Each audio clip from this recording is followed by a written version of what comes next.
2021 সাল থেকে জিতের চারটি ছবি কিন্তু সুপার ডুপার হিট হয়েছে এবং ব্লকবাস্টারের দিকে এগিয়ে গিয়েছে এবং ভালো ব্যবসা করতে পেরেছে।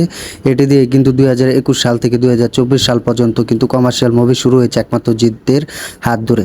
তো হ্যালো বন্ধুরা, আশা করি সবাই ভালো আছেন। তো যারা যারা আমাদের ইউটিউব চ্যানেল নতুন হয়ে আছেন, আমাদের ইউটিউব চ্যানেলটি সাবস্ক্রাইব করে সাথে থাকবেন আর দেখতে থাকবেন আমাদের নতুন ভিডিও। তো 2021 সাল থেকে জিতের পরপর চারটি ছবি কিন্তু সুপার ডুপার হিট হয়েছে এবং দর্শকদের মন জয় করে প্রায় ট্রেডিং নাম্বার ওয়ানে চললেও সেই ব্যবসা করতে পেরেছে জিতের এই চারটি ছবি। সেখানে 2021 সালে হচ্ছে জিতের কমার্শিয়াল মুভি রাবণ দিয়ে কিন্তু শুরু হয়েছিল তার পথ চলাটা। ঠিক তেমনি কিন্তু রাবণ ভালো ব্যবসা করতে পেরেছে। 1.5 কোটি টাকা বাজেটের মুভি প্রায় 5.5 কোটি টাকা নেট কালেকশন করতে পেরে সক্ষম হয় এই রাবণ মুভিটি।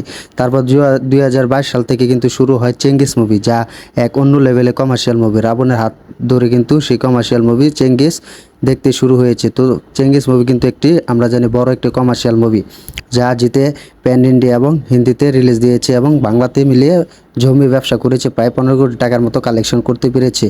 তো লাস্টে যে ছবিটি আছে সেই মুভিটি হচ্ছে 2023 সালে মানুষ মুভি, যা মানুষ মুভির জনপ্রিয়তা হলে কিন্তু ইন্ডিয়াতে কিন্তু সাড়া পেয়েছে কম, কিন্তু বাংলাদেশে এটি রিলিজ হওয়ার পর কিন্তু অল টাইম সুপার হিট হয়েছে, যা বাংলাদেশ থেকে প্রায় 3.5 কোটি টাকা কালেকশন করতে পেরেছে।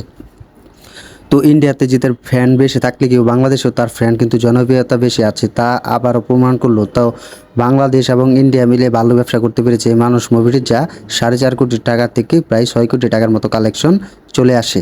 এবং 2024 সালে হঠাৎ শেষে দিয়ে যে মুভিটি ছিল সেটি হচ্ছে একটি কমার্শিয়াল বড় আমরা জানি একটি রোবট আবিষ্কৃত একটি মুভি। সেই মুভিটি হচ্ছে অন্য লেভেলের দিয়েও কিন্তু সেই মুভিটির নাম হচ্ছে বুমেরাং মুভি, যা 2024 সালে কিন্তু বাকি সুপারস্টারদেরকে বদলে দিয়েছে বুমেরাং মুভি, যা আমরা জানি এটি কমার্শিয়াল মুভি, বড় বাজেটের মুভি, যা বাকি সুপারস্টাররা যা আছে তাদের তাক লাগিয়ে দিয়েছে। এবং এই কমার্শিয়াল মুভি 2024 সালে জিতে মোট চারটি ছবি দিয়ে ভালো ব্যবসা করতে পেরেছে এবং পরিচালকরা দাঁড়িয়েছে। এবং এটা হচ্ছে বাংলা ইন্ডাস্ট্রির গর্বের বিষয় যে জিত পরপর চারটি ছবি করে আছে। এটি হচ্ছে জিতের বড় একটি মাসালা মুভি, যা জিত আছে বলে সম্ভব হচ্ছে বাংলা ইন্ডাস্ট্রিও তো তাক লাগিয়ে দিয়েছে। তো বাকি যে সুপারস্টার আছে জিতের হাত ধরে কিন্তু তারা বর্ষা পাচ্ছে এবং এগিয়ে যাচ্ছে। এখন দেবের কমার্শিয়াল মুভি করছে এবং অঙ্কুশ মির্জাতেও কিন্তু ভালো একটি কমার্শিয়াল মুভি করছে এবং ভালো রেসপন্স পাচ্ছে।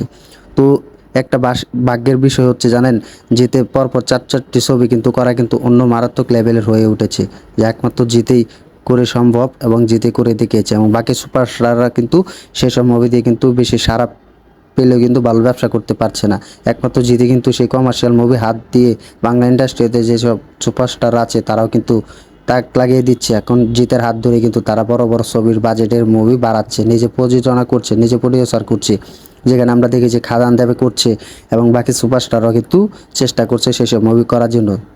যাই হোক, আমি দিন শেষে এটাই বলবো, জিতের হাত ধরে কিন্তু আর আজ বাংলা ইন্ডাস্ট্রিও কিন্তু অনেক দূর এগিয়ে যাচ্ছে এবং বাকি সুপারস্টার কিন্তু সাড়া পাচ্ছে এবং নতুন নতুন ডিরেক্টর কাজ করার সুযোগ পাচ্ছে। একমাত্র জিতি তাদেরকে কাজ করার সুযোগ দিয়েছে। যা আমরা জানি বাংলাদেশে একজন সঞ্জয় সামন্তর বাংলাদেশে একজন ডিরেক্টর, তিনি কিন্তু ছোটোখাটো নাটক নিয়ে কাজ করতেন, অবশেষে জিতের কমার্শিয়াল মুভি দিয়ে কিন্তু তিনি পরিচালক হিসাবে কিন্তু জায়গা করে ফেলেছে। এটাই হচ্ছে জিতের আসল পাওয়ার। জিত আছে বলে আজ বাংলা ইন্ডাস্ট্রিতে নতুন নতুন মুভি দেখতে পাচ্ছি আমরা। তো আপনারা জিতের এই পরপর চারটি মুভি আপনার কাছে কেমন লেগেছে তা কমেন্টে জানিয়ে দিতে পারেন আর আমাদের ইউটিউব চ্যানেলটি সাবস্ক্রাইব করে সাথে থাকবেন। ধন্যবাদ সবাইকে এতক্ষণ সাথে থাকার জন্য।